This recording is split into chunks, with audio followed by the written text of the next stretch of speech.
కార్యములు అల్పములై ఉన్న కాలమును తృణీకరించిన వాడెవడు? జకర్యా గ్రంథం 4వ అధ్యాయం 10వ వచనం.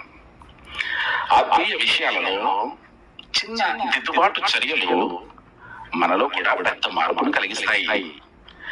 చెర నుండి విడుదల పొందిన తరువాత దేవుని మందిరాన్ని జెరుబ్బయలుతో కలిసి పునర్నిర్మించడానికి ప్రయాసపడుతూ నిరుత్సాహానికి గురైన శేషించిన యోధులకు ప్రవక్త అయిన జకర్యా ఇదే సూత్రాన్ని బోధించాడు.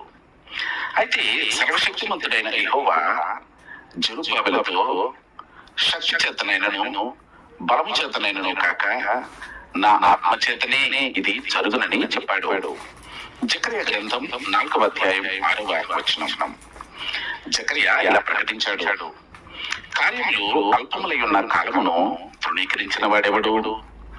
సొలొమోను రాజు పాలనలో నిర్మించిన ఆలయానికి ఈ ఆలయం సరిపోలదని చెర నుండి విడుదల పొందిన వారు చింతించారు. అయితే చిన్న చిన్న దిద్దుబాట్లు చేసిన తర్వాత దేవుని సహాయంతో చేసిన చిన్నపాటి సరైన ప్రయత్నం కూడా